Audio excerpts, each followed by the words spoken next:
Hello and welcome to the podcast of FringeArtCulture.com. This podcast aims to enrich the community by focusing on local art and culture. Before we jump into part 2 of the interview with Peter Thompson, we have a sample reading by Sandy Sharma of Reggie McLean's work called Fairy Blood. I hope you enjoy it.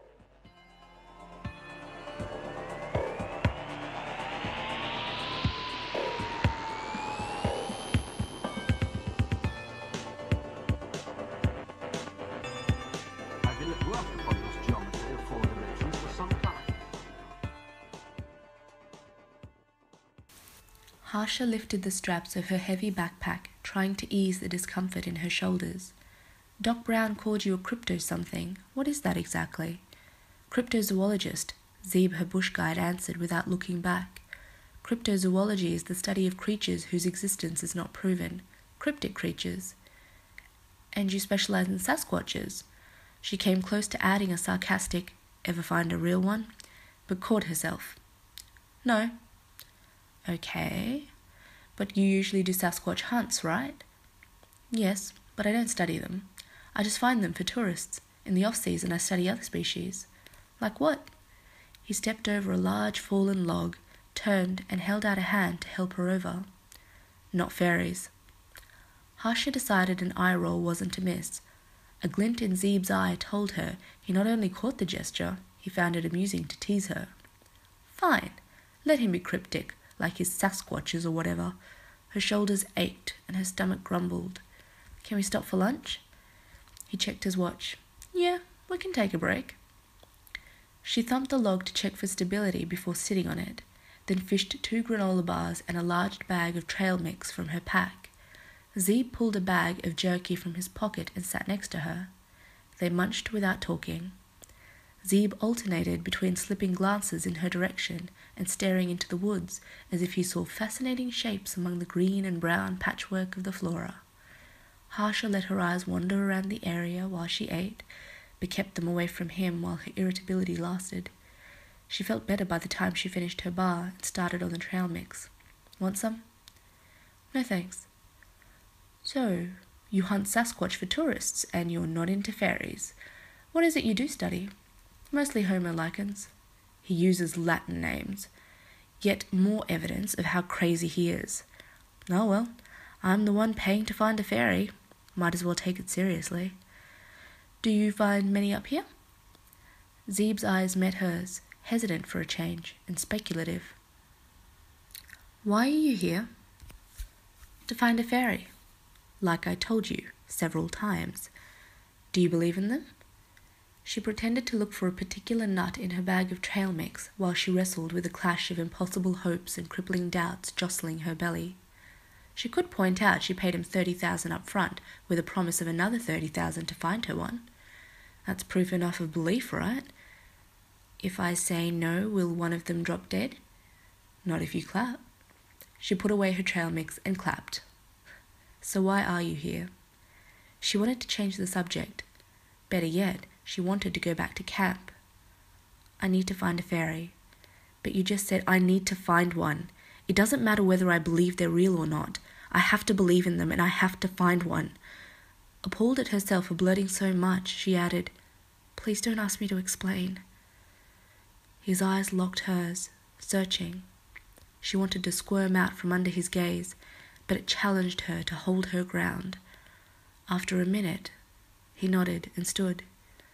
To her surprise, instead of leading her further into the woods, he started back toward camp. There's a small family of Sasquatch about 40 miles northwest of here. Really?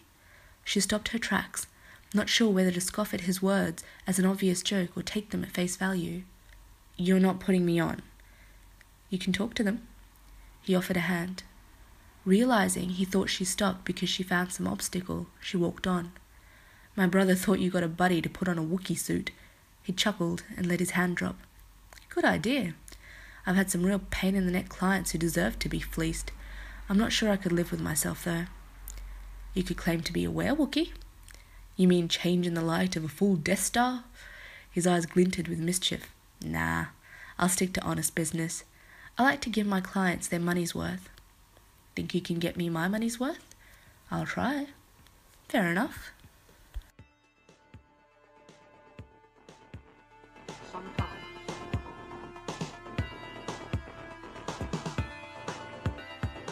Some people know very well the time. And now, the rest of the interview. We look at, obviously, your life has been filled with the narrative of art along the place because your father was an artist too, wasn't he? Yeah. Yeah. Yeah, he was, my dad's Peter Allen. He was a well-known watercolour artist on the mid-north coast around the Coffs Harbour area.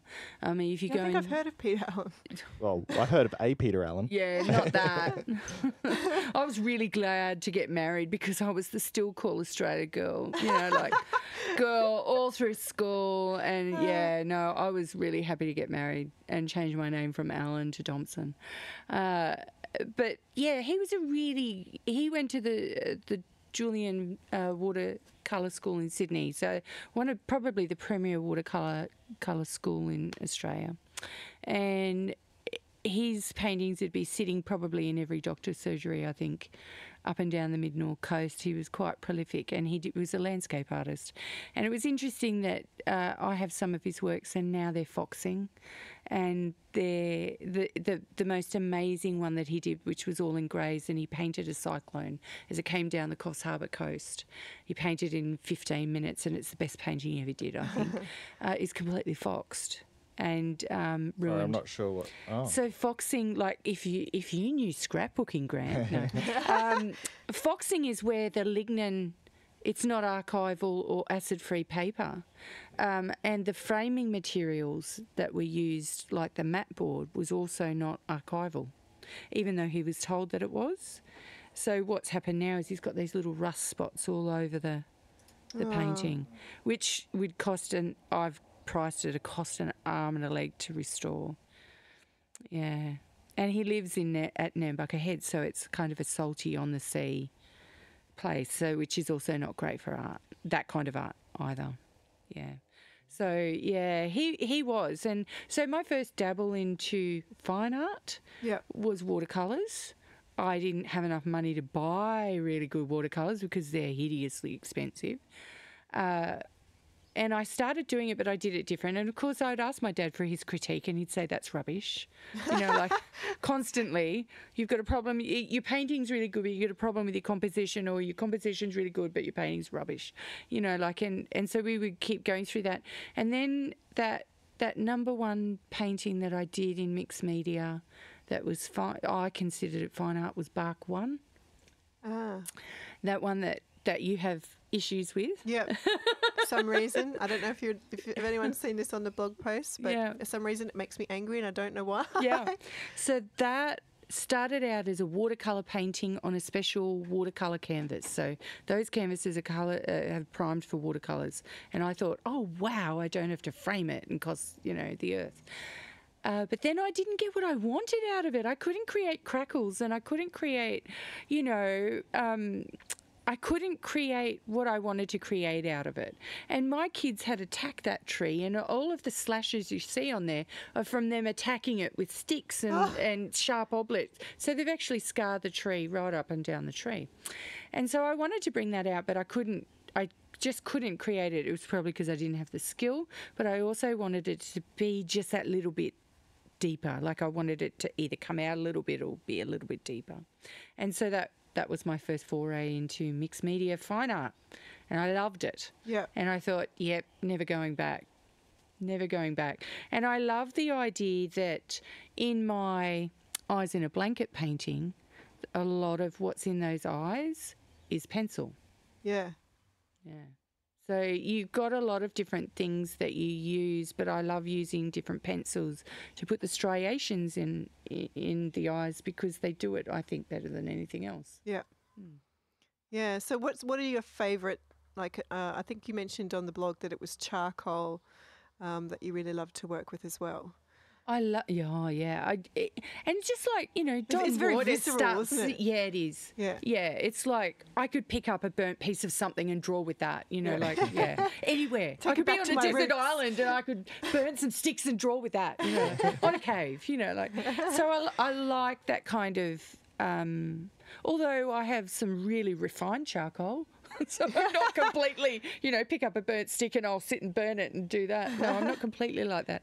But I do like the properties of it. And I think as a medium, as a basis for drawing, I really like it. It blends. You can blend it with matte medium. You can blend it with paint. You can blend it with gesso. You can blend it with water. Yeah. And you can do a lot of different things with it to create something that looks like an ink and wash. Yeah. But it's just charcoal and water, so you can create a lot of different things with it. And I build a lot of my things. And like Don Waters does the same thing. Every painting that he starts off as a charcoal drawing, and then he varnishes over it. And then he creates his layers from the shapes because he doodles on his canvases. Yeah. Right? And so he creates his shapes and his patterns out of that. And I love the idea that there is always something earthy at the bottom of everything that I create. Yeah. Yeah. So what's next for you? Whereabouts are we going now? So do you have another project that you want to do? Obviously, this is a new thing for you. Yeah. Well, that exhibition represents 3 years of work. And I think you could really see the diversity in what I do. Yeah. And I would call myself as an eclectic artist. Eclectic and a half, I would say. Yeah. Really? Well, it takes an artist to refine themselves in one sort of discipline, but to be able to kind of attack a whole bunch of different disciplines, which is, I guess, with the journaling really brings that out in you. Yeah.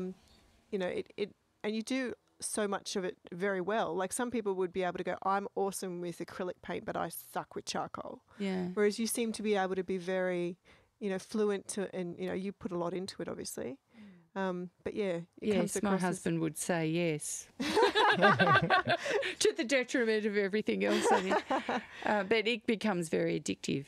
I think what sets me apart as an artist is the fact that I really know a lot about the chemical composition of everything that I use, and I'm intrigued by it. And everything that you saw in that exhibition was archival quality.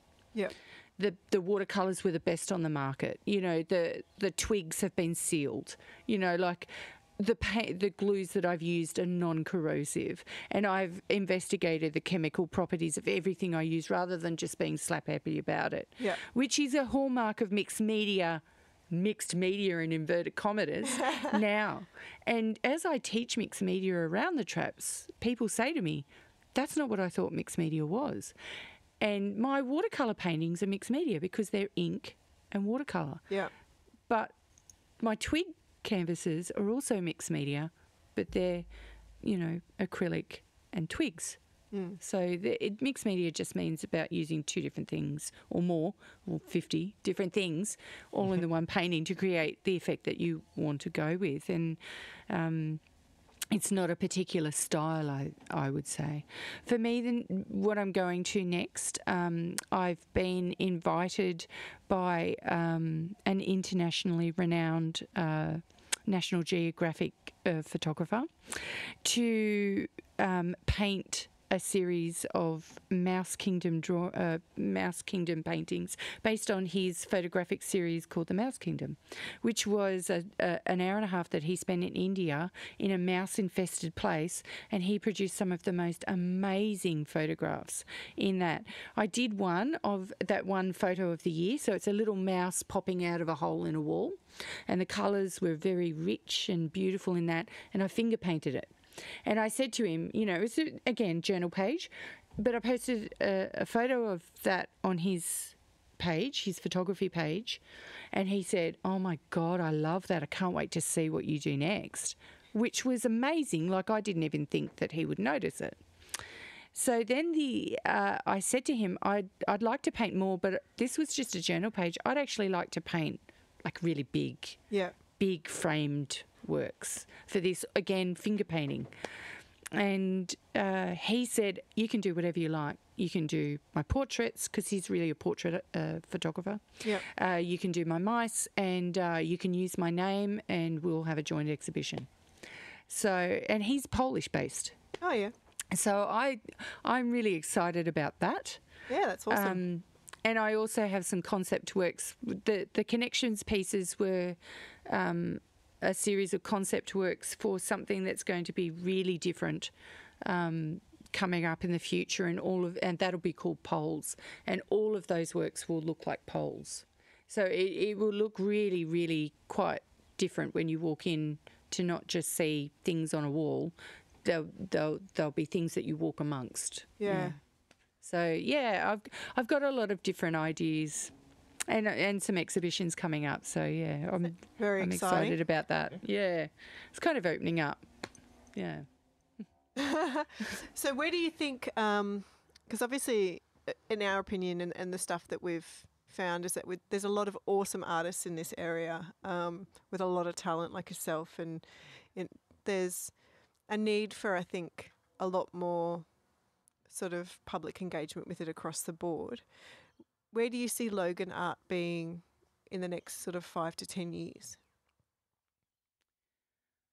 Because at the moment I think a lot of our artists that are very prolific, but we're concentrating outside of our area, you know, trying to enrich, you know, Brisbane and the Gold Coast and, you know, the coast of Queensland and, you know, obviously nationally and internationally online and so forth. But the one thing that we're really passionate about as Fringe is trying to get the people in this area engaged as well, which is, you know, in a low socioeconomic area can be quite difficult because there is such a diverse range of people. I think there's like 217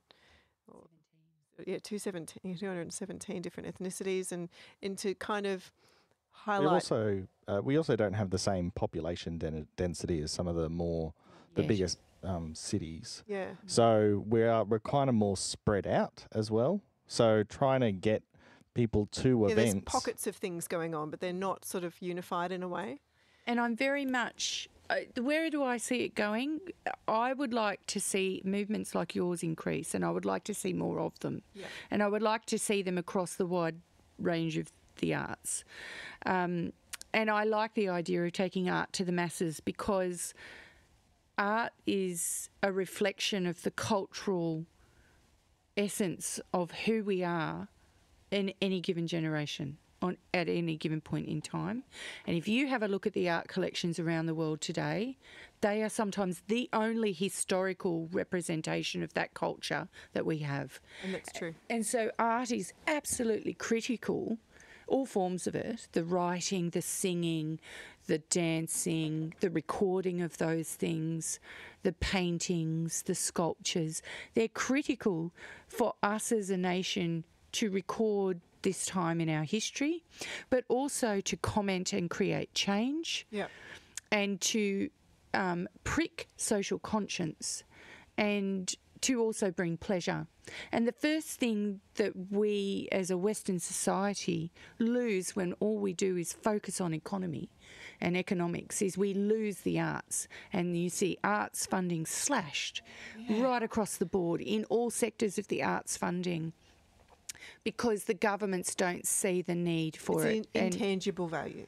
No, it's a cultural who we are as a nation kind of thing. And the arts always, in my opinion, should be incredibly well funded. And I've thought this long before I became an artist, should be incredibly well funded, because they are the reflection of who we are. Yeah. Well, in a kind of almost a libertarian sense, would we take advantage from really just getting out there and convincing people to basically give to it, you know, so that they have kind of ownership over it, over their own art in their own communities. So if we're going out there, we're actually inviting people into the art culture by saying, you know, here's a piece, become part of it, become part of the art culture by getting involved. And then art funding is obviously required. Art funding, I see, takes art to the masses. A lot of the arts funding is about moving a production around, about moving art collections around, or about sponsoring projects. Programs and projects. Yeah. And our local, regional development art funding is all about that.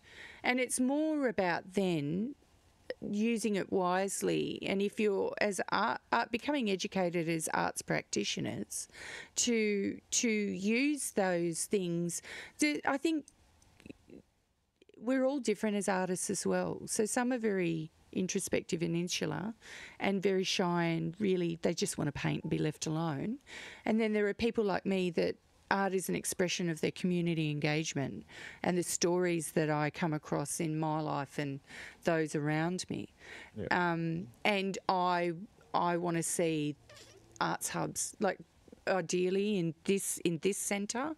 If they want to make it a business centre, which they do, and an industry hub, why can't they make unused spaces for storefronts and factories and things where things have gone bust or are being disused as arts hubs, so studio spaces where people can create and then take those out to eats and beats. Yeah. Can take those out to functions that we have like Christmas carols functions or arts in the park or things like that. Yeah, Awesome. But I completely agree. I think, even as I know that the council has recently given extra funding to, say, the Beenleigh Theatre Group, for example, and, their restoration of their venue is long overdue. It's fantastic and they do such great work, especially with jets and everything. But to be able to have them come out into the, to be able to have them to come out into the community and do a pop-up show and outside Beenleigh and, just kind of involve the community in that kind of way is something that I really would love to see more companies doing and looking at all sorts of different things that you can happen. I know there's like the Music Cavern are putting on their own student sort of concert, but to get those kids out there, why don't they hook up with the Hyperdome and say, create a busking spot or something. Or why don't they give them outside. piazza space on a Friday night? Exactly. And that's easy to do because all there is a fucking great big TV there. Playing ads. Yeah. All the time now. All the time. And there are people sitting on that lawn constantly. Why is not the piazza one of those spaces? Why is it only for guest visiting artists? Yeah. And that is a beautiful cultural hub with food and it's got a great vibe. Yeah. So I'm with you on that. Yeah. I definitely think we should. And I think there's heaps of different platforms for it as well. And one of the things that Logan, I think, is doing really good is things like their Eats and Beats, and that's got massive community engagement. Yeah. Then so it's like a social media account. If you've got a really strong social presence, then people want your brand because they can piggyback off it to get additional coverage. Well, Eats and Beats is like that. Yeah. And so why don't they then incorporate more into that? Yeah, that's what we said. Why don't you have a pop-up art store or, get readings on in between songs for, from poets and all sorts of things and have, people walking around and pantomime and all sorts of stuff going on. Oh, wouldn't it be awesome to have pantomime or mime in the streets? I remember going to Melbourne and having that on the streets where it was it must have been during an arts festival thing and they had a whole bunch of pantomimes, pop-up mime artists, pantomimes. These days it's like flash mobs. You could have a flash mob pantomime. How awesome would that be? Absolutely, because that's a whole... That's a new form of cultural expression. Yeah. I love flash mobs for that idea. But yeah, I really kind of think, that at some point we need to be infusing that, and I think my heart for infusing it in the community is in that disadvantaged space. So those people that can't afford to have art supplies, have latent talent, don't know it until they pick up a brush. Yeah. That kind of work. And even if they don't have talent, who cares? Who cares? Just make a mark and use colour. Yeah. Like with cane fields, I have people there that will never be able to really paint because of the conditions that they've got. Yeah. But I learned to be able to use what they can do to create something beautiful, and they are just as proud of their, say, woodblock photo transfers as they are of, say, Greg's work where he's getting some beautiful fine detail in his pointillism works. Yeah. Yeah? And I think I've encouraged them to write as well and to incorporate mixed visual media into their work.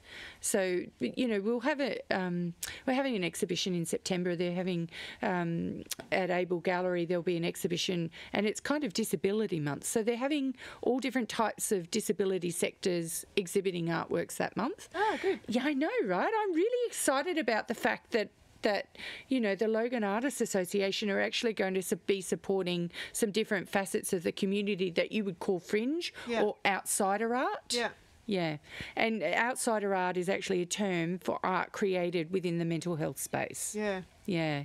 So I'm looking forward to them working on that. One of the things that I want to encourage the Logan Artists Association to do is to work smarter, not harder. You don't want, they've just, there's a couple of gallery directors that have burnt out because they're doing all too much and then working full time. And I think if we're passionate artists and we want to bring our art to the community, that council funded space is an absolutely beautiful gallery. It's beautiful. It is one of the premier spaces. I actually think it's more light and airy than the Logan Regional Art Gallery, and it is a lovely space and it has a lovely setting. Why aren't we doing dance, and why aren't we doing art therapy in the gardens? Yeah. Why aren't we having, Acoustic workshops people outside? Out the back of their, they've got the beautiful courtyard sort of space out there. Beautiful. Yeah. And, the community has helped create that. And so part of my goal within Logan Artists Association is to try and help them with their social media presence, help them reach out to the community a little bit more, and to just bring that further reach. And I think you guys are doing a great job with that as well. Yeah. So Yeah, we're trying as much as we can with them. Yeah. yeah. Well, I think, part of that is having artists that are passionate not just about the art. And some of the artists in associations, it's just about the art. And they don't necessarily have the business smarts. I have a background in business, so I know how to market myself. Yeah. And I know how to have that reach, and I know what works and I know what doesn't. And so I infuse that into my art. They were really surprised that I had an ABN. And I'm like, don't all artists? No, they don't. So I think part of that whole educating, artists, that if you want to go out and have your art seen, you think it's important, you think it has value, then you need to take those steps behind to back that up. And as a community organisation, we need to be a little bit smarter in the way that we work. Yeah, they should be maybe trying to put on workshops like that. I know that they do go into the library and do bits and pieces on that's the Logan Art Gallery, go in and do workshops on the Regional Arts Development Fund grants, proposals and stuff like that. Yeah. But even like if, the people that are surprised that you'd have your ABN, I wonder if it's because they subconsciously don't value their art as much. It's more about self-expression for them rather than the whole business side of it. So they're purely a hobbyist, and they take it, they're retired and they do it in their retirement, which a lot of people do. I mean, the demographic for my YouTube channel, 95% of the people that watch it are 45 to 65. Yeah. Like, that's really interesting. And most of them are women. I do have a lot of men, and most of them are in the US. So it's like, the US is a big market. It's a huge market, huge market. That's why we kind of want to create our portal as well as a way to kind of get Logan art out. Yeah. So that, we can, get it seen by more people, get it purchased from America. Have to send it over there. That's right. And I know gallery owners in America that have said to me, when you've got more experience under your belt and you have to think about the type of work that you're creating, because my connections pieces or my urban decay triptych, they're quite delicate. Yeah. You've got to create them really carefully and to, so it has to, so that's an expensive exercise. And so, you've got to be careful about the type of work. We could just do what Naomi did. And just make everything really portable. Yeah, no, I know. I love her work for that, and I love the way that she's so ingenious about doing that. I have a lot of small, you saw at the exhibition, I have a lot of really small scale works because I'm used to working in a journal, right? So I'm used to working in that kind of A4, A3 size. Yeah. And the connections pieces were the biggest one. Actually, they're not the biggest I've done. I've done 3 by 3 metre. So I've done great big banners. They're the biggest works that I've done. But the next box is bigger again. Yeah. The next box of canvases are bigger again. Well, I'm just looking at the time, and that's might be where we have to wrap it up for the recording. Okay. Cool. Well, thank you very much for being with us, Peter. You're most welcome. Thanks again for being with us. And as a reminder, leave your comments about this episode on the blog, Twitter, or Facebook. Share the podcast by sharing the Twitter or Facebook post for this episode. And if you like what we're doing and you want to get involved, hit us up on the contact page. See you next time. With his hand deep in his trouser pocket, he walked slowly out of the room, and we heard